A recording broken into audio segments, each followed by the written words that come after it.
Ker dongeng Kiai coba cara micenan babandul nago namun ieu mahal.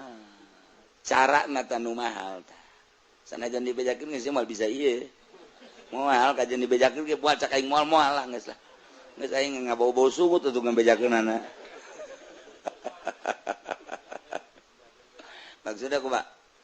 Maksudna di samping eta pan engke ka ditu mah embung sorangan. Tah hayang supaya jadi embung sorangan teh kumaha? Udag-udagan jeung kahayang jeung karesep.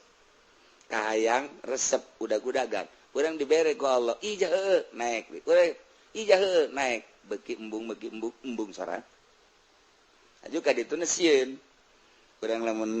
merenung we kieu. Misalna urang dibere duit ku pamarentah, sieun. Sieun sorangan naon sebab keur ngeunah ke beusi kaganggu embung ah. Ai urang nanteu mah kos Habib Rojak atuh biasa bae. Malah proposal jauh kangeunahan pan ketika orang boga kangeunahan kuari endek hayang bogonan boga HP besi jadi gangguan sebab nikmat ke kaganggu henteu embung sorangan embung terus hal-hal duka itu teh embung-embung sebab aya anu dipertahankeun hiji kanikmatan nu batur hese nebakna eta kumaha carana nah ieu lah mulai make cara heula cara nama dina jasad kene bae pereumkeun mata cocokan celi cocokan irung payah tuh atuh siapa cocok teh cocok zahir lain atuh make cocok batin aya paranti cocok na mata dipereumkeun bisa celi aya cocokna irung aya cocokna dicocokan irung teh urangna sila sidakap atawa leungeun di dieu dihandapkeun naon karangarana susu nu belah kenca. Aju ditarik napas urang kaluarkeun urang neuleukeun tungtung irung beta neuleukeun tungtung irung neuleuna make mata perasaan hu Allah jadi hu Allah asal kajero asal keluar Allah asal kajero tak neuleukeun tungtung irung seakan-akan Allahu asup keluar Allah asup keluar Allah Allah orangna fokuskeun ka irung ieu nomor kahiji sok geura engkena ambe urang ambe Allah bakalna sabulan 2 bulan 3 bulan terus bae gitu bakal hadir engke Allah sorangan eta kakarak di dieu encan engke moal bejakeun ka dieu ka awak mah rugi aing ge sia hibreng teu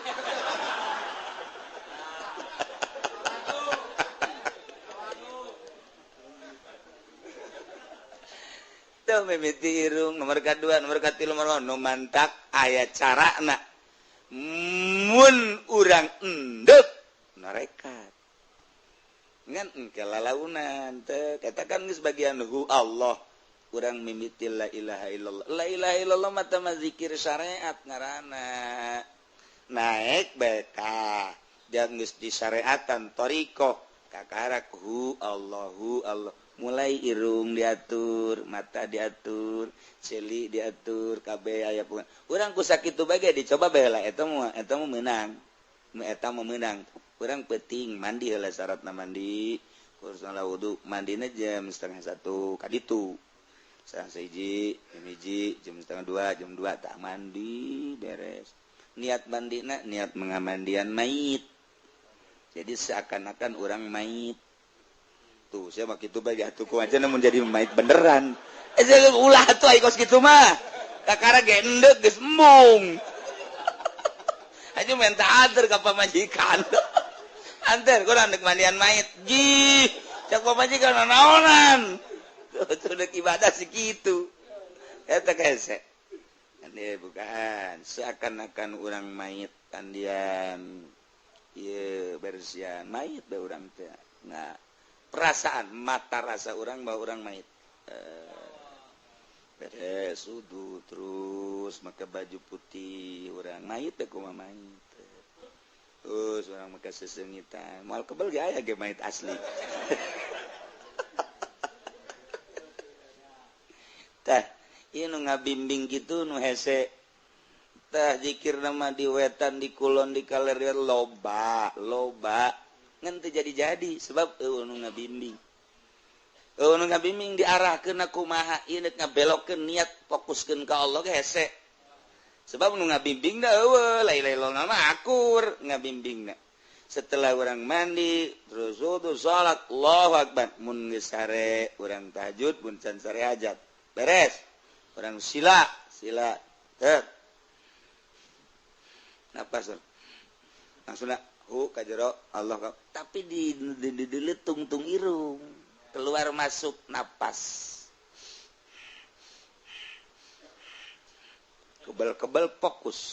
eta kakarake kadinya nementak lamun urang ayeuna boga tulisan atau dipraktekeun ku sorangan edan coba mungkin ada perasaan lain kagetnya tapi pan aya dibimbing mah ulah kaget engke aya muringkak bulu coba ge urang kikituan be ijah heuh muringkak bulu geus ya muringkak bulu geus jurig datang sia ta eta teh kos kitu encan lanjut aya pengaturan napas urang kakarakena narik napas di dieu adapun bujal 2 jari naik ka luhur ka dieu ka luhur 2 jari ka dieu 2 jari eta nu biasa eta mah syariat eta mah la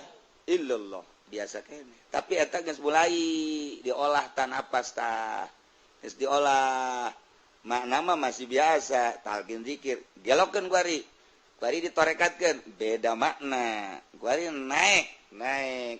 aya muringkak bulung ge naik mah muringkak bae teu puguh teu karuh kaget kan urang jikun lain rasaan lagi kieu culat cilik urang ge pocong tah naon sih enek norekat aja sieun ka pocong maknya atuh mulai tah urang sidak konon gitu ngaranna fokus konsisten fokus eta ngaranna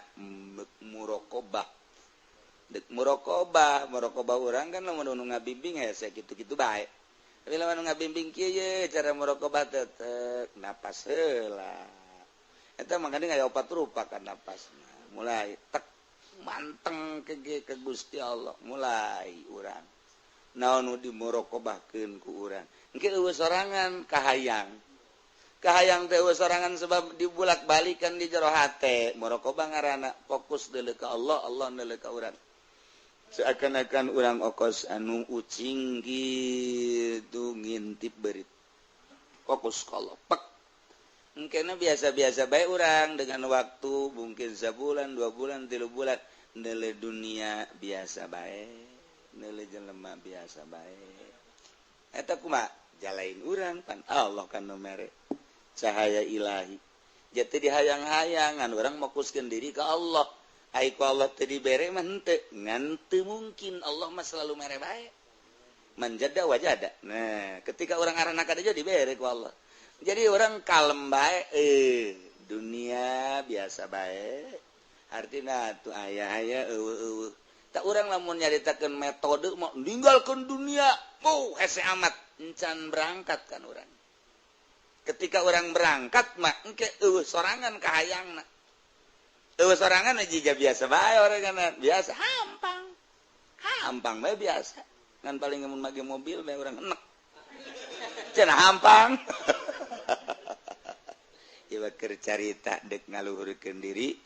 melalui perjalanan khusus ulayah babandul ieu mah keur carita ulayah babandul itu encan dilaksanakeun asa hese bae ketika geus dilaksanakeun eta emang hese ieu ngan ai berangkat bahkan bisana datang ka mana ka ukur kan urang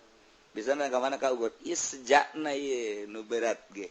sejak geus mimitina memujalasah bae heula urang kebal-kebal ke katari ku omongan-omongan katari ku dongeng-dongeng ku cinta eta ge geus aya urang di wilayah waliullah geus sakitu urang memang datang ka dinya urang mah sugi hayang jadi wali hayang wallahu a'lam.